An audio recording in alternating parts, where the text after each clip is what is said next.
Yo, Descendants, Augiesaint here, and welcome to the channel. Hope you guys are having a fantastic day, and I just want to talk to you guys about the stuff that is coming in Season 2, Episode 2, Beyond the Void, which is stated to come out on the 13th of March. So we're closing in now. We're about 2.5 weeks away from it, so just all the stuff coming that we know of so far that was shared with us in the last roadmap. I want to give you guys a little breakdown just so you can kind of get excited, because there is a ton of content coming. So it's going to be a very good time for all of us on the 13th of March. We'll be hopping straight back into TFT because right now in the next couple of days, we're probably going to take a break from TFT. We're going to hop on some Monster Hunter Wilds and have a lot of fun. And then we're going to come straight back for this update. So without further ado, let's hop right into it. 3rd of March. Well, it says 3rd of March. We were all confused. This is just the 3rd month, so March. And then the update is going to be on the 13th. So we have here in the background the roadmap. This is covering March, April, and May. I'll have this in my Discord. If you guys want to join the server, everything will be down below in the description. We have quite a lot of useful information in there, but starting out, we are getting main story. Season 2, Episode 2 is going to be the first thing we're going to get. We're going to get all of the stuff, I believe. All of this is set to come out on the 13th of March. So that's why it's going to be quite a big update, because we'll be getting a new field as well, the Sigma sector. So that's going to give us a whole new zone to the map. And I'm not sure where it's going to be at the bottom of the top. We don't know where it's going to be, what's going to be in there. I do believe there is a dev stream coming up pretty soon in the next couple of days, and they'll probably go over that as well as some more details about everything coming up. We will be making a video covering that and watching it probably live on our stream as well at twitch.tv/Augiesaint, as well as right here on YouTube. So you should totally drop a follow and subscribe to the channel if you guys want to stay up with everything TFT related. And then moving on, we have new monster plus a named boss. I'm going to assume that is to do with the Sigma Reactor, or like the new zone. Also, will be a set of new monsters there. I don't know if it's going to be a new faction maybe, or just a new monster within the Vulgus factions that we currently have. So that will be interesting to see what actually happens with this new zone. Stay tuned to see where that all goes. And then moving on, we have the Descendant growth, the Arche Tuning mode. We are actually calling this the Paragon system in my chat. So if you guys hear us talking about the Paragon system, that is the new little upgrade system that we are talking about, where they showed in the last dev stream. We can kind of like pick nodes. It looked like there was HP nodes, cooldown nodes, fire rate nodes, defense, all kinds of different nodes that you can pick. And apparently it's going to be different depending on each descendant as well. Kind of like a little endgame thing to build a talent tree out, so to say. I'm not sure if we can pick out all the talents, or if there's going to be specific like amount of talents we can actually go ahead and pick. But apparently when we go into the higher void erosions, they're going to focus more on us actually being a little bit more tanky. And we think that the only way to clear those void erosions is going to be through the use of these talent trees, because they said that the cores won't be upgrading. The current level 10 weapon cores is the highest core we will get for now. I'm not sure, maybe it'll increase in the future, but as of right now, the level 10 weapon core is the highest it's going to go. So the only way to gain more power going forward in void erosion is going to be through this Descendant growth tree. So I'm really interested to see what kind of power we can actually gain with this going in the future. And then we have the new Descendant Arena coming out. She is meant to be a guns platform, so really good with weapons, like boosting stuff, kind of similar to like Glay and Haley, how they are really good gun platforms. So we'll see if she's going to be the new meta, if she's actually going to replace any of those, or even at least compare to both of them. I think for her to have a place, she has to at least compare between Haley and Glay, but we all know new characters, especially if they're female characters, they are pretty much OP. I mean, look at our last female character, Ines. She is cracked, so hopefully Serena follows the same path. And then she's also going to have the ability to fly, is what they said. I'm not sure if it's going to be like long extended flights or just short bursts.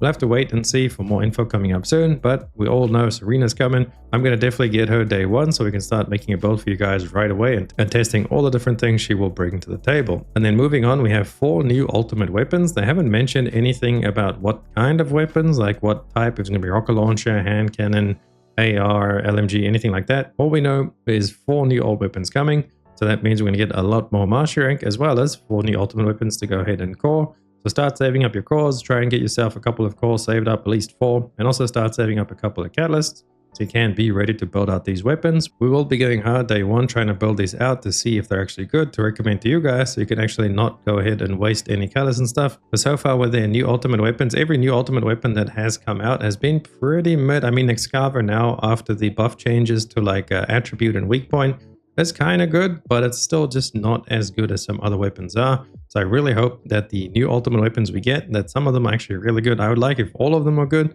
but again, we will have to wait and see what happens. And then also be receiving new external components, so nice there to have a bit of variety. We're also going to get the new Void Intercept battle, the Abyss Torment. Now we're all speculating that it's going to be a chill based boss, so it's going to be weak to fire, because obviously the theme going forward is going to be Fire Descendants, with Ultimate Blair coming the month after, and then obviously us getting Serena as well. She's also a fire descendant. So Chad and myself, we've kind of been speculating that we think it is going to be a chill type void intercept, as well as something on the lines of, I think it's going to be the executor type boss, you know, like executor and pyromaniac. I think it's going to be one of those models, but my Chad seems to think it's going to be Dead Bride. We'll have to wait and see who's correct on this. And then moving on, we are getting some more Void Abyss skins and the toys. They like to call them Colo toys. Obviously, they're just short for Colossus toys.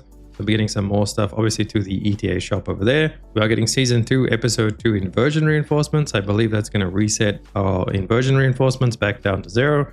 We have to level those back up to 30 so we can get all the passives. And then they may actually change some of the passives, the same as what they did with Season 1. So that'll be interesting to see if we get any new inversion buffs, or they're just going to straight up reset it so we have something else to farm again by doing the daily invasions. Then we have the new fellow, the Retriever, coming as well. Now, a lot of people are saying that the dev said in the previous live stream the XP stuff will carry over from the current dog, but then somebody in my chat read that the XP stuff, there'll be a new XP way to level up your dog. So either way, we're not certain if you actually can carry over the XP stuff, but for now, we're all going to believe that it does. I have gone ahead and crafted some of the fellow leveling up stuff, but at the end of the day, it doesn't really matter too much because you don't have to level your fellow up straight away. The only thing that it does is it brings down the dismantle function, or what it's going to be. The new fellow is actually going to have an auto ammo pickup function. It's going to bring down the cooldown of that. And I think it only brought it down by 20 seconds after leveling up your doggo to like the maximum level. So either way, I'm not too worried about this. However, some of my chat, we're kind of divided on chat with this right now, if it's going to carry over the XP current methods or if there's going to be like a new way to go ahead and level your Retriever. Again, we'll just have to wait and see when we get that new dev update. And then a big one for me is we're actually going to get photo mode. I don't really care too much about photo mode, but if you guys have been to my stream, you know we have one of the best AFK screens. We get everybody in swimsuits and we go sit in a hot spring, and that is pretty much our AFK screen. So with the photo mode, it's going to be a lot more fun to try and make like a community shoot with all of us lined up. There was like quite a few of us trying to get like a good photo shot, and we just had to play with like different angles and stuff, and it was really hard to try and get a good photo with like the whole group of us there. So the photo mode is going to be a nice little addition, although I know that most of you guys are just going to use the photo mode for weird stuff, but regardless, it's coming, it's there, good stuff nonetheless. Moving on, we have paint improvements and eyebrow and beard dye addition, so you can now dye your beard, which I'm pretty sure nobody's going to ever do, because who plays male characters, am I right? I mean, I guess we do play Enzo, but when we do play Enzo using our Barney suits, I don't really ever get to see his beard, but again, nonetheless, it's all customization options for everybody out there that cares about that stuff. So more power to you guys. And then we're also going to have a customization preset. Again, I'm not too affected by this, but there you go. You can probably like customize different hair colors and skin setups, or like different colors for a certain skin on a Descendant. And you can go ahead and save that to a preset, so you can like change over and it'll just automatically change the whole setup for you guys. So all you guys that like to play dress up, there you go. There's a lot more stuff coming for you. And then next up, a really important one is we have ultimate transfer. Now I believe this is going to be where we can actually transfer our normal Descendants growth, so our normal Descendants catalyst slots, over to the ultimate. However, this is going to require us to use an event item, so it's going to be a limited time, but I'm pretty sure they'll probably drop this event every single time we get an ultimate, so you should have the chance to actually use this ultimate transfer system.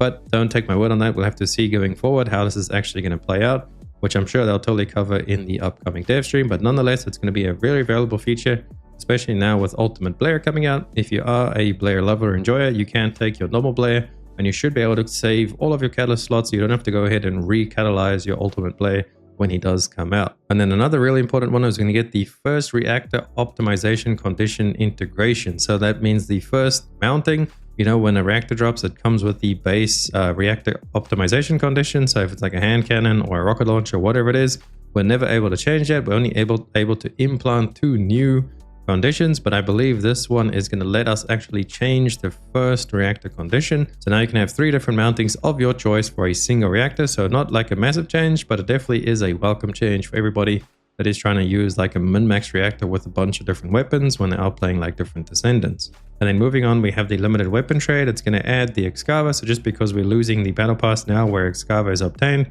obviously they're going to add Excava to Deslin, or I believe Deslin's his name, the NPC where we actually reroll our cores. It actually does have like a little trade shop where you can buy some of the old weapons that were found in previous battle passes. I believe right now you can only get Civical's Hoof from him. So when the update arrives, obviously we'll be losing the battle pass because we'll be getting the new battle pass, and in this we will be losing the Excava. It's going to move into Deslin shop. So if you didn't max it out, or if you're a newer player coming into the game in the future, you can go ahead and get yourself the Excava. And then lastly, we'll be getting a new skin. So I think we'll be getting quite a few new skins going forward. But for now, that is everything coming in the March update. So get prepared, go start crafting yourself a bunch of catalysts because there will be 4 new weapons as well as Arena coming on the 13th of March. And also make sure you do get yourself some weapon cores. There's currently a daily login event, which I believe has 1 or 2 weapon cores in it as well. So if you haven't logged in for a while and you're excited to go ahead and try out Serena, these new ultimates and all the new content, the new zone, the new boss, hop on in and make sure you don't miss out on that daily event because we'll be running out pretty soon. But that's going to be it for the video. Hopefully you guys found it helpful. If you did, please drop a like and sub to the channel and drop on by the stream tomorrow. We'll be live farming out the Void Erosions with the little update when you get there. So drop on by. I'd love to see you guys there. And I'm going to love you and leave you. And I'll catch you guys in the live stream as well as the next video. Augiesaint out. Run free and dive into the sky. Hear the